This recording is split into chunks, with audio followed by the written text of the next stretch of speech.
এটা ইউটিউবার ভাইদেরকে বোঝা উচিত ছিল। আসলে সোশ্যাল মিডিয়াটা এমনই একটা যুগ হয়ে গেছে, ইউটিউবাররা ভালোকে মন্দ করে আবার মন্দকে ভালো করে। তো যাক, যারা প্রথমে ভিডিও ছেড়েছিলেন ওরা বুঝেছেন যে না এটা ঠিক হয়নি, ওনারা ভিডিওটা ডিলিট করে দিয়েছেন, কিন্তু পরক্ষণে পরে অনেকে ডাউনলোড করেছেন। তো আমার এই ভিডিওটা বেশি বেশি করে শেয়ার করে দেন, যাতে এটা ভুল বুঝাবুঝি হয়েছে বা হয়তো অপব্যাখ্যা মানে অপপ্রচার হচ্ছে এটা আর কি।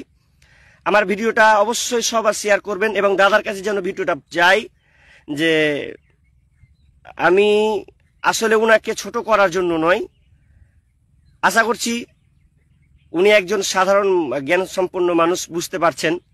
ভিডিও খুব ভাইরাল হচ্ছে বা অনেকে না বুঝেই ছাড়ছেন। যারা আমরা জানি গরিবের বন্ধু মতিউর রহমান এ দাদাকে নিয়ে বেশ দু একদিন আগে অর্থাৎ 10 তারিখে একটা আমার প্রোগ্রাম ছিল হরিশ্চন্দ্রপুর কাওয়ামারি বলে একটা জায়গায়। সেখানে অতিথি হিসাবে এসেছিলেন সবার সুপ্রিয় একজন সমাজসেবী বা গরিবের বন্ধু বলে যা আমরা তাকে জানি, তিনার নাম হচ্ছেন মতিউর রহমান। তো তিনাকে নিয়ে ভুলভাল ভিডিও করা হচ্ছে বা একটা ভিডিওকে বারবার সোশ্যাল মিডিয়াতে প্রকাশ করা হচ্ছে। তো আমি দুঃখিত এর জন্য, যে উনি একজন খুবই ভালো মানুষ। তা আগে কথাটা বলি এটাই, সেটা হচ্ছে যে ভিডিওটাতে কাটছাট করে এডিটিং করে ছাড়া হচ্ছে, তার মান সম্মান নিয়ে খেলা হচ্ছে। দেখুন এটা একেবারে ভুল। যখন তিনি আসেন একটা পরিস্থিতি একটা অন্যরকম হয়ে গেছিল। তো আমার কথাটা শব্দচয়নটা আমি ভুল করেছি, যেটা দেখলাম অবশ্যই আমার ওটা ভুল হয়েছে। আমি বলতে চেয়েছিলাম যে উনি যেহেতু এসছেন একটু মেহমান মানুষ, তাড়াতাড়ি দিয়ে ওনাকে ছেড়ে দেন, তাহলে হয়তো পরিস্থিতি একটু স্বাভাবিক অবস্থায় আসবে। কিন্তু এরপরে ওনার ব্যবহারে আমি একেবারে মুগ্ধ হয়েছি।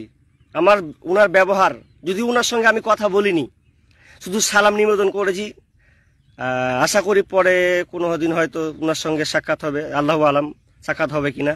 তবে বিষয়টা হচ্ছে যে আমি মনে করি ব্যক্তি হিসেবে উনি খুবই একটা ভালো মানুষ। তার ব্যবহার আমি মুগ্ধ। তিনি সেখানে গুরুত্বপূর্ণ তার ব্যবহার তিনি দেখিয়েছেন। কিভাবে? আমি যখন আলোচনা করছিলাম তখন তিনি আমার কয়েক ঘন্টা, তার মধ্যে তিনি ছিলেন প্রায় 36 থেকে 38 মিনিট। আমি যখন আলোচনা করছিলাম তিনি মন দিয়ে কিন্তু শুনছিলেন।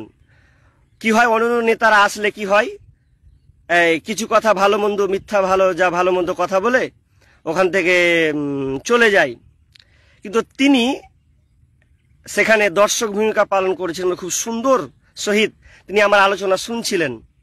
আর একটা জিনিস ওনার ভালো লেগেছে, আমাকে ওনার ভালোবাসা আমি একেবারে মুগ্ধ। সেটা হচ্ছে যে ওনাকে যখন মাইক দেওয়া হয় তখন তিনি কিন্তু কথা বলতে চাননি বা কথাই বলেননি, মানে ওনাকে সুযোগ দেওয়া হয়েছিল।